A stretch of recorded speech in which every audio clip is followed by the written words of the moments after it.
तो दोस्तों नमस्कार, मैं हूं अनिल और रेसलिंग सुपर धमाल में आपका स्वागत है। तो दोस्तों John Cena WWE elimination chamber 2025 में कोडी रोड्स को धोखा देकर हील टर्न लेते हुए द रॉक के साथ आ गए थे। और आपको बता दें, जॉन सीना को 2025 एलिमिनेशन चेंबर विजेता बनने की वजह से ही रेसलमेनिया 41 में कोडी रोड्स के खिलाफ अनडिस्प्यूटेड डब्ल्यूडब्ल्यूई चैंपियनशिप मुकाबला लड़ने का मौका मिलेगा।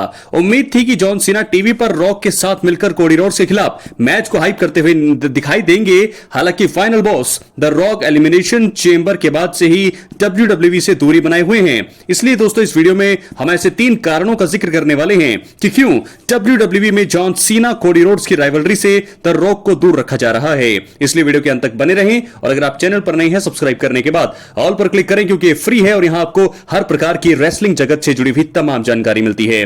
कारण नंबर 1, डब्ल्यूडब्ल्यूई दिग्गज रॉक शायद इंटरनेशनल शोज की वजह से जॉन सीना और कोडी रोड्स की राइवलरी का हिस्सा नहीं बन पा रहे हैं।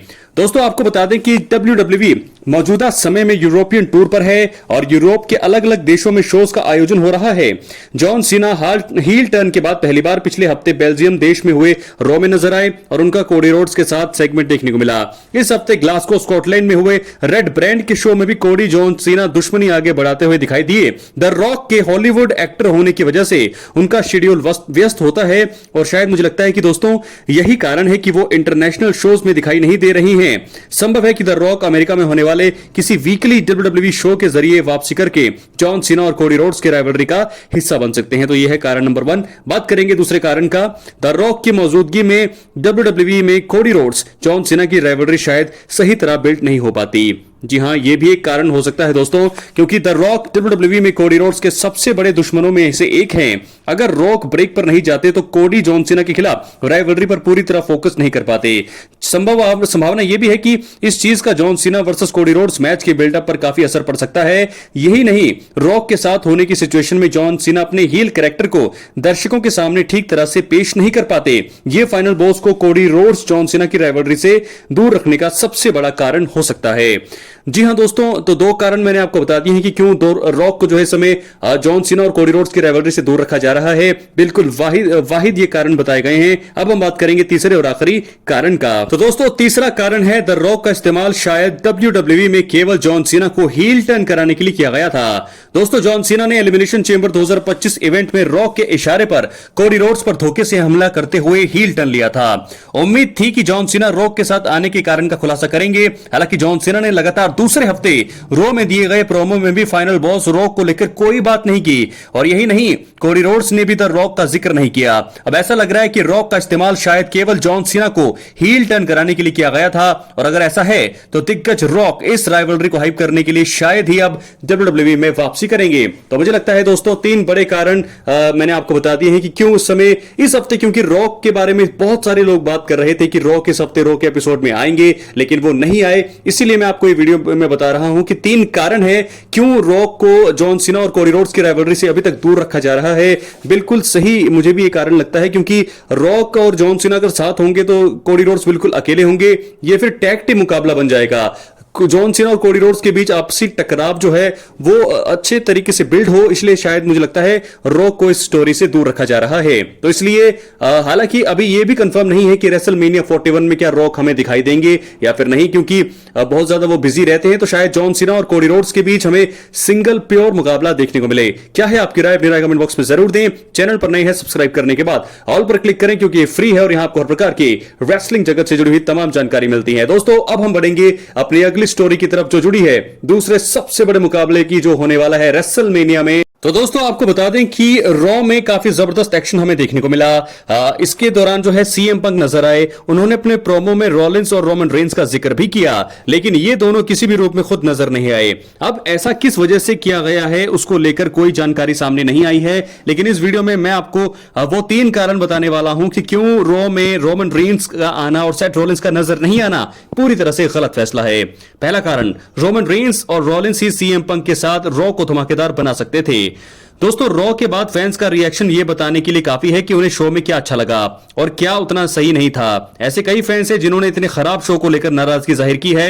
अब अगर रोमन रेंस और सेथ रॉलिंस उस समय खुद नजर आते जब सीएम पंक अपना प्रोमो कर रहे थे, तो ना सिर्फ उस सेगमेंट बल्कि पूरे शो का एंटरटेनमेंट लेवल जो है बहुत बढ़ जाता। ऐसे में इन दो जबरदस्त परफॉर्मर को रॉ का हिस्सा नहीं बनाना एक बहुत बड़ी भूल थी। कंपनी चाहे तो इसको जो है अगले हफ्ते होने से रोक सकती है, पर ऐसा होगा या नहीं ये देखना होगा। अब बात करेंगे दूसरे कारण का। रोमन रेंस, सेथ रॉलिंस और सीएम पंक के बीच हालिया स्मैकडाउन एपिसोड में ब्रॉल भी हुआ था। दोस्तों रोमन रेंस को काफी समय पहले ही 21 मार्च 2025 को हुए स्मैकडाउन एपिसोड के लिए अनाउंस किया गया था। अब इस दौरान रॉलिंस और पंक के नजर आने से फैंस को जबरदस्त एक्शन प्राप्त हुआ। वही चीज रॉ में भी जो है की जा सकती थी। कंपनी चाहती तो उस परफॉर्मेंस के ऊपर बिल्डअप करते हुए हालिया रॉ एपिसोड में तीनों का चाहे प्रोमो या फिर एक दूसरे पर अटैक का हिस्सा बनाकर पूरे सेगमेंट का एंटरटेनमेंट बढ़िया कर सकती थी। ये एक ऐसा मौका था जिसको मिस कर दिया गया है और इसको अब बदला नहीं जा सकता है। तीसरे आखिरी कारण की बात करेंगे, उसके बाद फिर पूरी स्टोरी को हम कवर करेंगे। रॉ में बिना एडवर्टाइजमेंट रोमन का आना शो को फायदा देता, बिल्कुल देता। दोस्तों रोमन रेंस एक बड़ा नाम है, उनको अक्सर एडवर्टाइज करके ही किसी शो का हिस्सा बनाया जाता है। अगर इससे उलट इस बार वो बिना किसी जानकारी के ही नजर आ जाते तो उससे सरप्राइज फैक्टर बढ़ जाता। फैंस जानते हैं कि रोमन के नजर आने से ही सब कुछ अच्छा बन जाता है। उस पर अगर सेथ रॉलिंस भी आ जाएं तो पल और खास बन जाता। तो रॉलिंस और पंक नहीं आए। पंक ने बताया भी था कि वो रोमन और सेथ को WWE में लेकर आए हैं। इसी बीच रोमन और सेथ आकर जवाब देते तो सेगमेंट मजेदार बन जाता। जी हां दोस्तों, आपको बता दें कि बहुत ही बड़ा बयान यहां पर सीएम पंक ने दिया है। जब शील्ड थे, यहां पर शील्ड में एक दूसरे के साथ थे रोमन और सेथ रॉलिंस, तो वहां पर सीएम पंक सबसे मेन किरदार हुआ करते थे, फेस हुआ करते थे कंपनी का। और वहां पर जो है सीएम पंक सबसे पहले कंपनी में है, उसके बाद ही रोमन और सेथ रॉलिंस आए हैं। और उनका कहना है कि वो ही जो है इन दोनों को इस इंडस्ट्री में लेकर के आए हैं। यहां पर अगर रोमन और सेथ रॉलिंस की एंट्री हो जाती तो फिर मजा ही आ जाता, लेकिन ऐसा नहीं हुआ। तो तीन कारण मैंने आपको बता दिए हैं कि क्यों यहां पर सेथ रॉलिंस और रोमन रेंस का आना बहुत पूरी तरह से बहुत ही गलत फैसला था। मुझे लगता है कि ये जो है एक तो रेसलमेनिया 41 का सीजन, ऊपर से एक महीने से भी कम का समय बचा हुआ है, ना रोमन रेंस लगातार नजर आ रहे हैं और ना ही वहां पर सेथ रॉलिंस आ रहे हैं। तो ये चीजें तो दोस्तों कुछ मुझे लगता है कि रेसलमेनिया शायद उसकी हाइप पूरी तरह से खत्म होती जा रही है। ट्रिपल एच एरा जो है पूरी तरह से, अब स्टार्टिंग में तो अच्छा था लेकिन अब रेसलमेनिया 41 में क्या हुआ है। रोमन रेंस का सेगमेंट उनको लगातार आना चाहिए क्योंकि अब रेसलमेनिया नजदीक है। और वहीं साथ साथ रॉक का भी नजर नहीं आना, जॉन सीना कोडी रोड्स का ब्रॉल ना होना, ये सारी चीजें जो है रेसलमेनिया को थोड़ा फीका कर रही हैं। क्या है आपकी राय? अपनी राय कमेंट बॉक्स में जरूर दें दोस्तों। मैंने तो आपको साफ चीजें बता दी हैं कि कोडी रोड्स और जॉन सीना के बीच ब्रॉल होना चाहिए था, एक्साइटमेंट तभी बढ़ेगी। और अगर ये चीजें नहीं होंगी तो जो रेसलमेनिया 41 की हाइप खत्म हो जाएगी।